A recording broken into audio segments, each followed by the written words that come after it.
Hello once again. Sorry for the hitch. I will start again afresh. I hope this time we are successful. Well, my name is Robert Aswani, a self-taught artist who has been painting for the last 29 years professionally, although I started painting when I was a small child. I will, still struggling to get this thing. I will now hand you to my camera lady so that she can proceed with what she normally does when we have this thing. Thank you.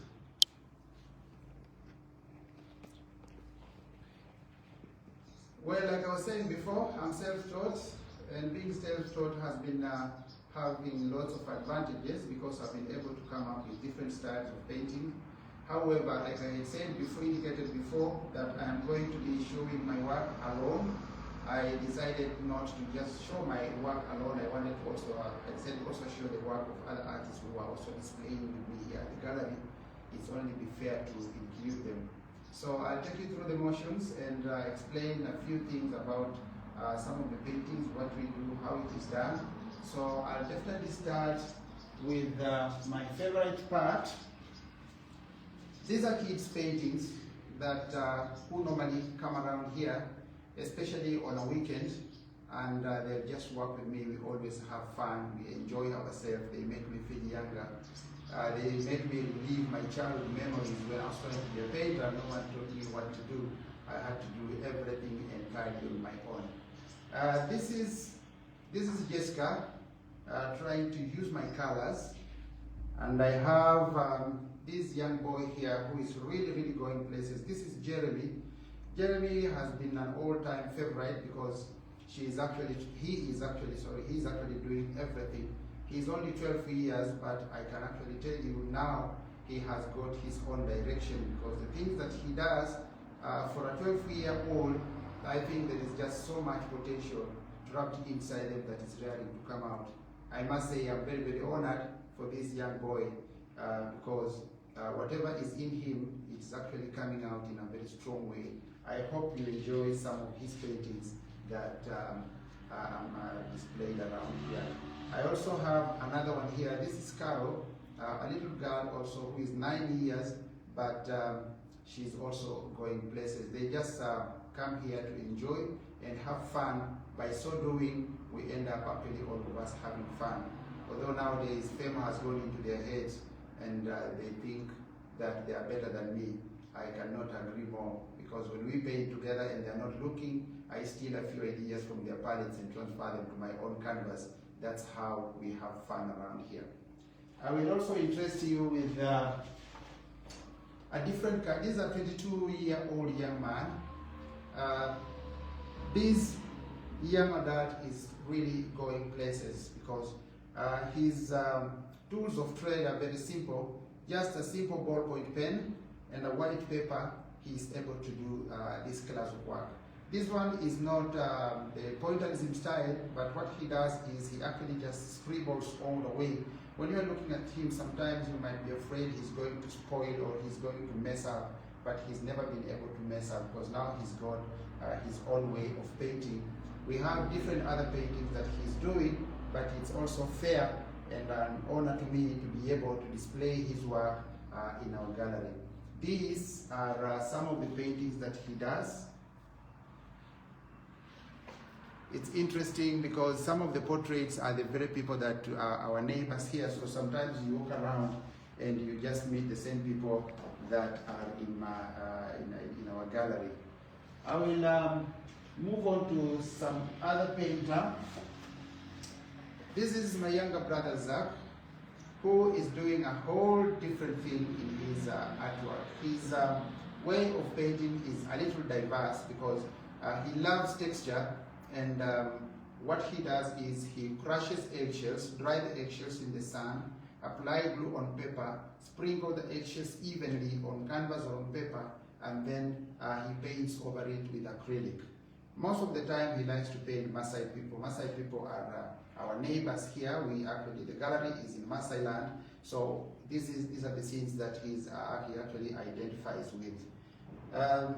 Most of the time Maasai land is dry and windy, especially during September, August, and November. It's always windy and dusty around here, hence lots of yellow ochre in his paintings.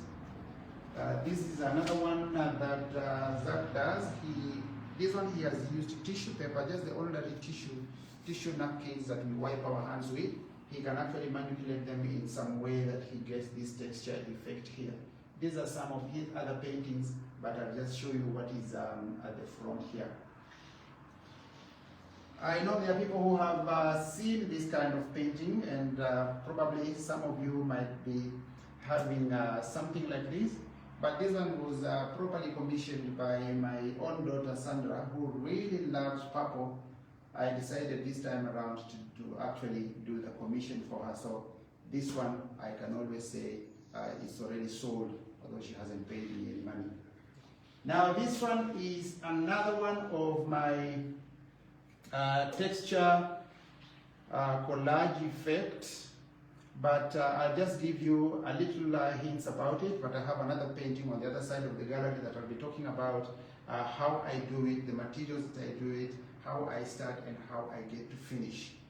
There is also an interesting piece here. You might as well have seen this, but I'm always fascinated by the title of the painting because I call it the lilac-breasted roller hitchhiking on a black and white limousine.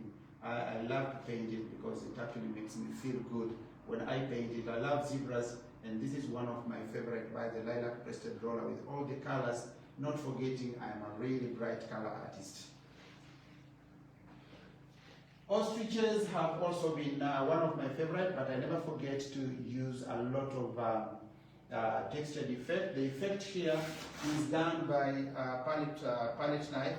What happens is, most of the time, I'm never able to control how much paint I'll put on canvas, how much paint I'll put on my palette. So when I just put paint on palette, some of it is never used to the fullest. So what happens, the remnants of the painting, I actually have to scoop them up, keep them in a container, then I am not going to lose any paint. What happens is, when I want to create texture, I have different kinds of palette knives whereby I can always create texture by the remnants of the previous paint that remained. That way I don't actually waste my paint. And then I could always use fabric to make sure that I have some fancy effect. I call them my dancing ostrich because ostriches with their long legs, they always look like they are dancing. Trust an artist actually to believe in anything. I do have this fabulous painting here. This one, I call it my super predators. I call it my super predators simply because for those who've been in our African markets, if you've not been to African markets, actually, let me tell you what happens there. It's like a free entertainment channel that you don't get to pay anything, because everyone is doing their stuff. Everyone wants to sell something. And always the customers are fewer than the sellers, so you have to really try as much as possible to make sure that someone comes to buy from you. I've always challenged people to bring me a predator out there in the parks who can hunt the way these ladies will hunt. What happens is, when you go to the market, these people do not know you, but they actually just want to break the ice. They want to make friendship with you. The easiest way, of course, is to make a joke. That way they'll break the ice. So they might look at you and then they might simply tell you, I think I'm confusing you with my uncle who has not been coming home, or my auntie who has not been coming home for many, many years. Now, that way they catch your attention because you actually was going to say, sorry, I'm not uncle of yours, or I'm not auntie of yours. And then that is when they come in, they tell you, I think I'm confusing you with one of my uncle's cousin or my auntie's cousin who has a lot of money. They could buy the whole marketplace. Now everyone wants to feel good, everyone wants to feel appreciated. So that way they catch your attention, and before you know it, after 5 minutes of being placed into someone's family lineage, you'll have bought a whole basket full of crap that you never needed. When you're buying from the first predator, because these ones, they prey on people who are actually displaying their wares at the market, out before the marketplace, knowing very well that you are bound to either forget something as you're coming through the markets and then always seem to know where everything is, or if you're going to the market, they'll always entice you with the cheaper prices. When you start buying from one of them, they work in groups. When you start buying from one of them, the rest of the so-called predators will wait in line patiently, knowing very well their time will come. So once you are done with the first predator, the second one or the third one is actually waiting in line patiently. Once you're done, she will accost you, sometimes look at you sadly, or maybe pity you, and ask you if you bought anything from Mrs. Peter or George or anyone. You are definitely going to ask, who is that? And then she'll say a nasty thing against the first lady who was selling something. For example, they might tell you, I'm talking about that crappy, not so good looking, double-crossing witch on that side who should be cast in a horror movie. Now you are confused. That's when this predator will actually go for the kill. She will strike with a deadly precision. She'll never miss her target. Of course, meaning she won't hurt you, but her strike will be so precise, she won't miss her target. Meaning she'll come in with a nicer, oily, fruity, melodious voice and tell you, look at the beautiful mangoes I'm selling. These are the mangoes of the year. Now, of course, you wonder who sells for mangoes anyway. But before you know it, you are thinking, I think I'll have another bunch here.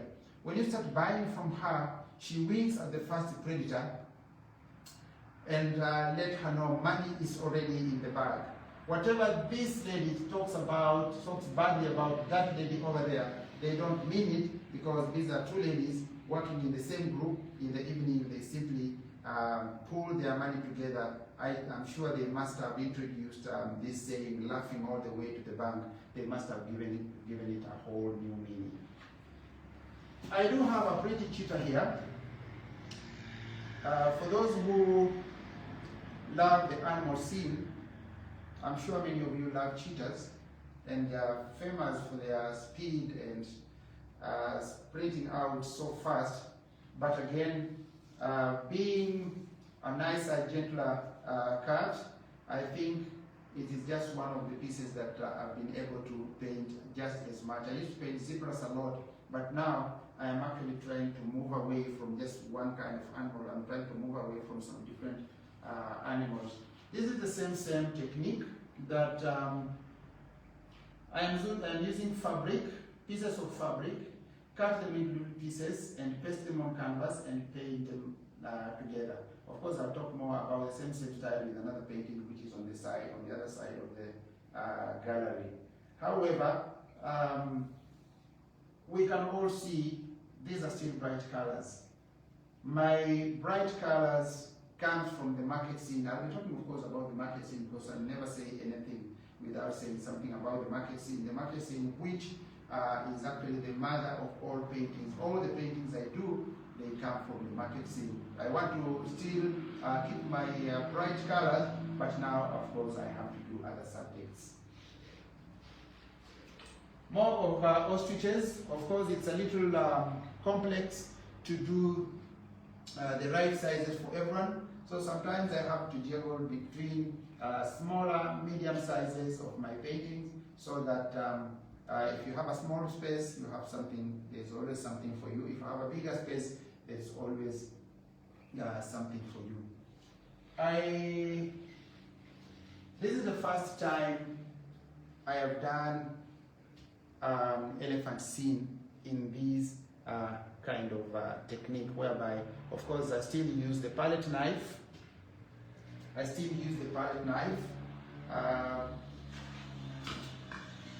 is how I do it.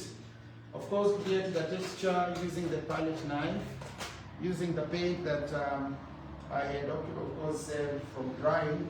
Once the paint is dry, then that's how I'll come in simply now with the brush and a few palette knife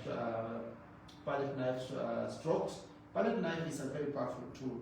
The reason why I love palette knife is you never know how the painting is going to end. You never know the colors you're going to see. You never know the effect.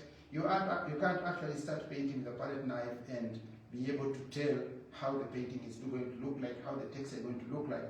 When you lay color over color, there is just something that happens. I think it's very, very amazing.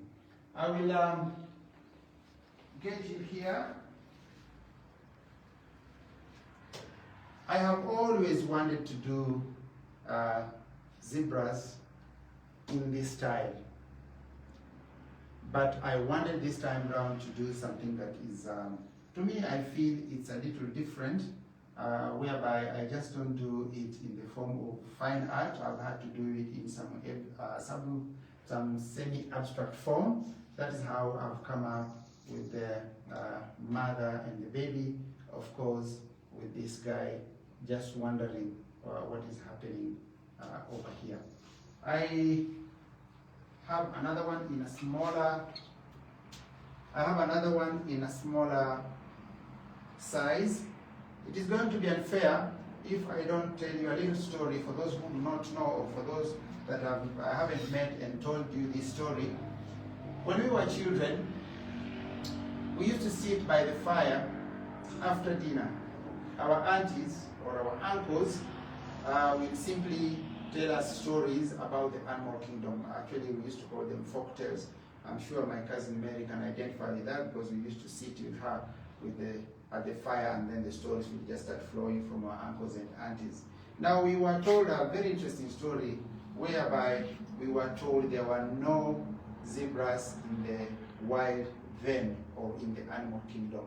However, there was supposed to be a wedding ceremony in the animal kingdom, and the donkeys were told not to appear or to actually attend the wedding because they thought that the donkeys weren't really pretty animals, or they weren't actually dressed in fabulous colors.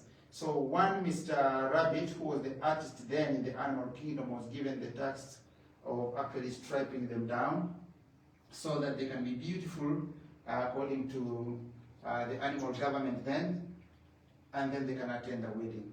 Now, this rabbit, who was the artist, woke up in the morning, let's just say at 5 a.m. in the morning, and all the donkeys in the land lined up to be strapped down. Now, the job of keeping them pretty started, and a few of them had been painting, and the rest of the group was getting restless, so they started pushing and shoving, and someone shouted actually from the end of the line that the painting had run out. So the pushing actually was pushed to another level, and what happened is the tin of paint spilled over. For those who had been painted, they became zebras. They attended the wedding in the wild. For those who had not, they actually remained as donkeys. We were told that is why donkeys are still living with us at home, sulking all the time. Unless any of you has seen a happy donkey, then we can talk about it. This is another one that I've enjoyed doing a lot. It's also the first time I've been able to do an elephant scene using fabrics in a collage form. I've had it all easy with the rest of the animals, like the zebras and the cheetahs. It has been very easy just to work through. But now when it came to the elephants have got only more or less like one color. So for you to be able to create the difference between the background, the foreground, the middle ground, and of course the subject, which are the elephants, it was a little technical, it was a little tough for me. However, I'm so glad that eventually I managed to come up with this elephant piece here that I think you all enjoy. This is my abstract cheetah scene. After doing the zebras that I showed you before, the zebra, the mother and the baby, and of course the neighbor. So I think I also decided to do a cheetah painting in some sort of semi-abstract form. This is one of the scenes that I've actually come up with, one of the recent paintings with this kind of arrangement on the canvas. I think it is also going to be going places. What I love about the bright colors is when you cut a little piece of fabric, when you stick it on canvas, you also do not know how it is going to end up. Because as you keep patching and patching, you keep actually seeing different patterns coming up on your canvas. That is what makes this kind of painting to be very interesting. I have another, like I said before, I've been into cheetahs. This one is a little cheetah of 24 by 18 inches. However, this is also, I think, the first time I've been able to do a cheetah on a thick textured background using my palette knife. For those who love cheetahs, and I know there are many, I'm sure you'll enjoy this one over here. More of giraffes, and of course another cheetah here.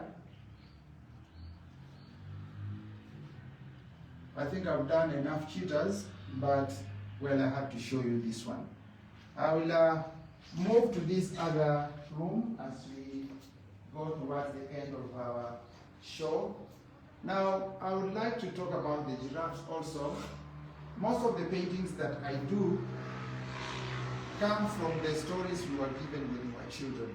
So when I remember those stories, I come up with a painting, and that's why some of the paintings have got stories behind them. Not every painting has got a story.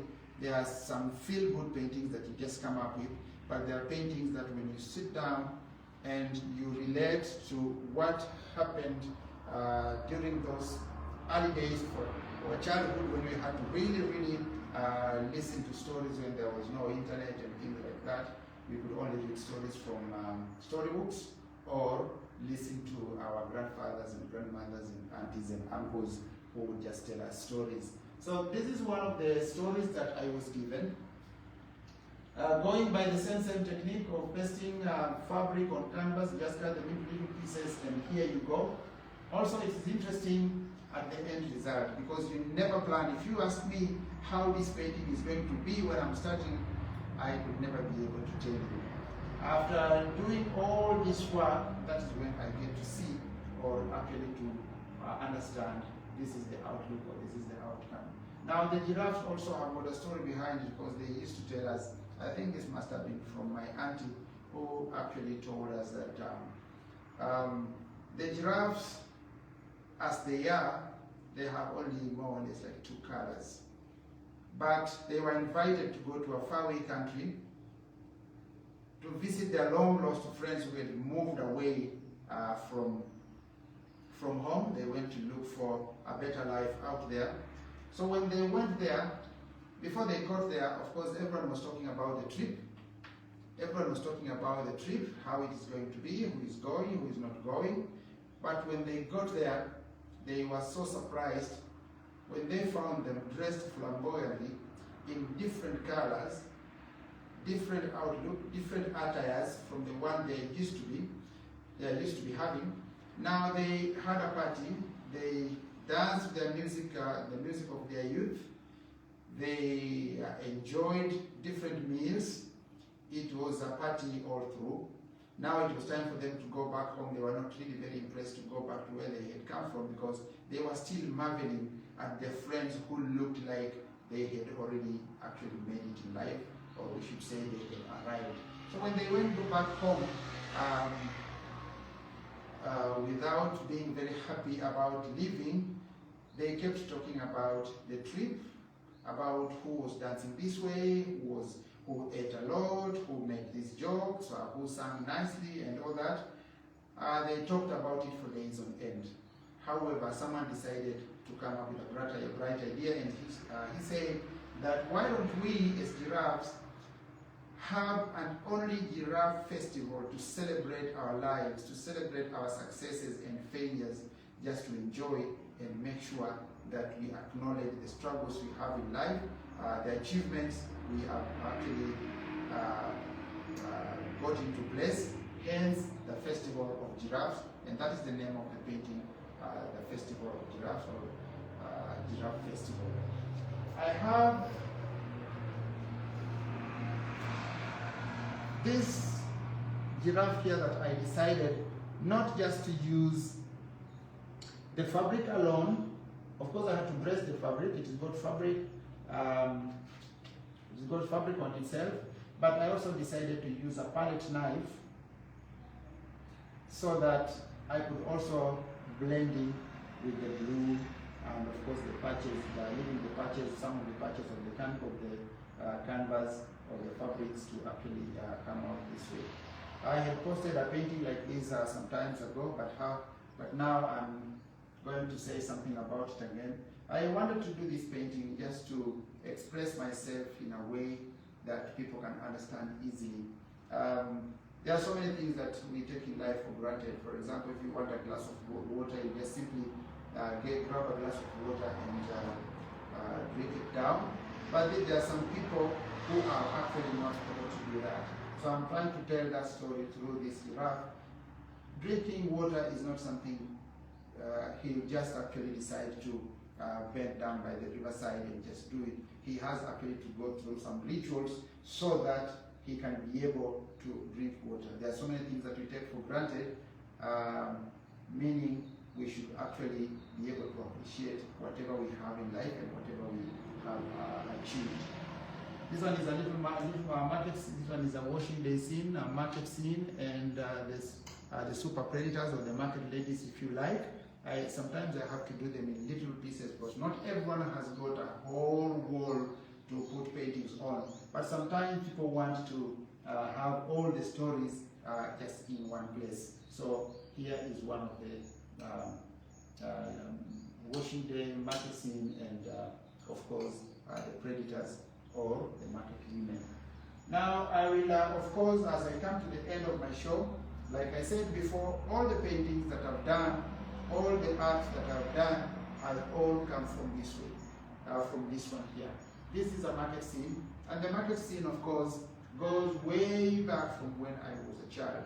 Now, in my childhood days, going to the market was not something that you could just actually get out and go to the market. No, there were rules and everything. Our parents actually had us to do some chores before you actually had to qualify to carry mama's basket. Now, when you were given chores, for example, we used to fetch water from the stream. What happened is, mama would simply say, children, I would like you to fetch water from the streams and make sure everyone goes 3 trips. I used to bribe my way out, whereby if you were told to go 3 trips, I will go 5.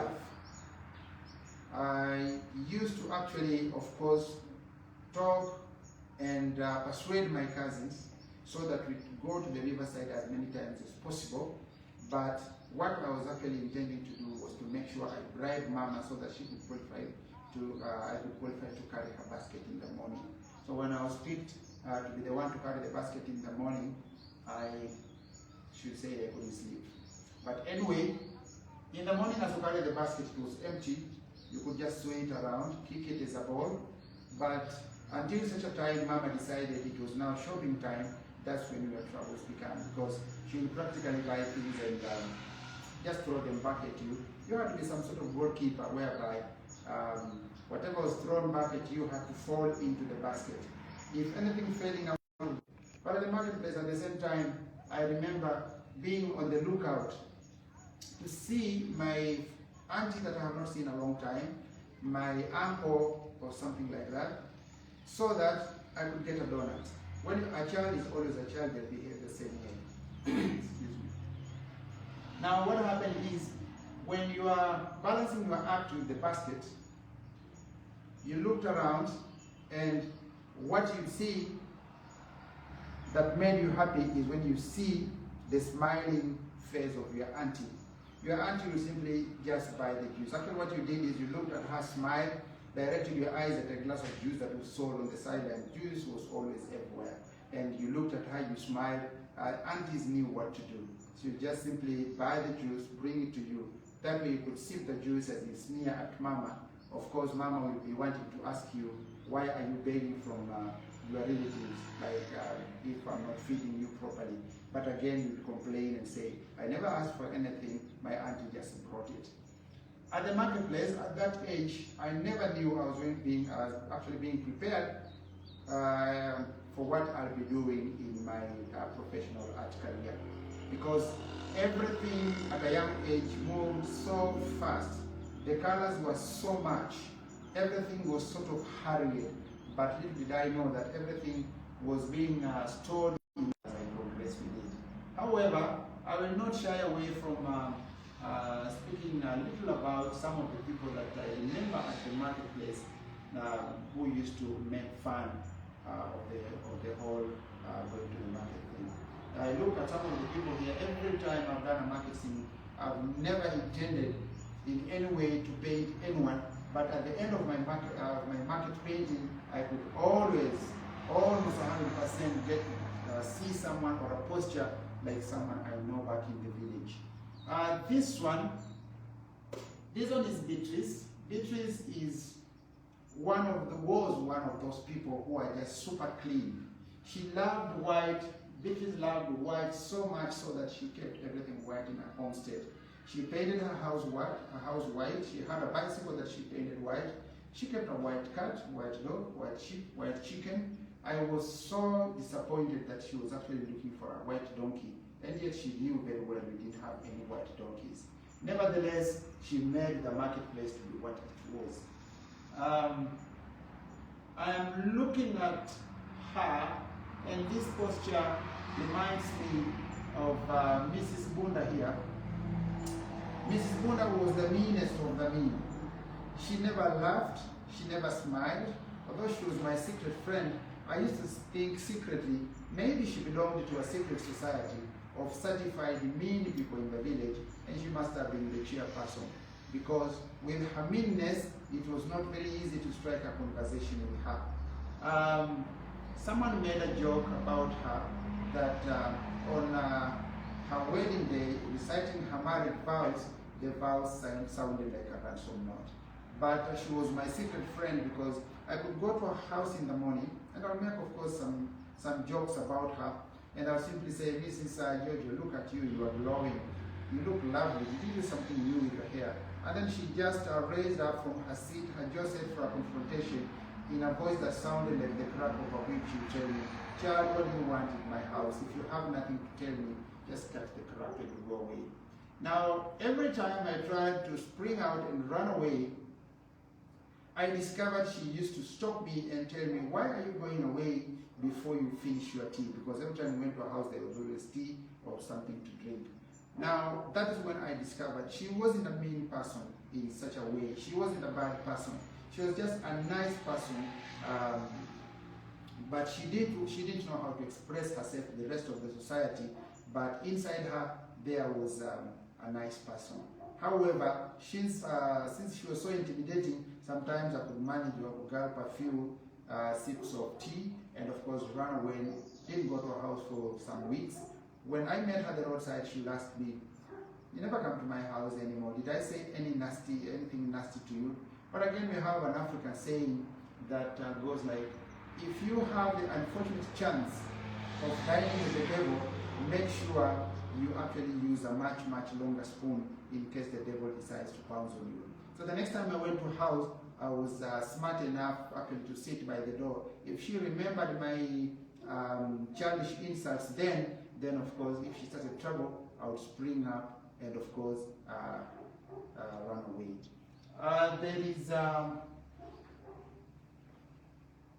This could be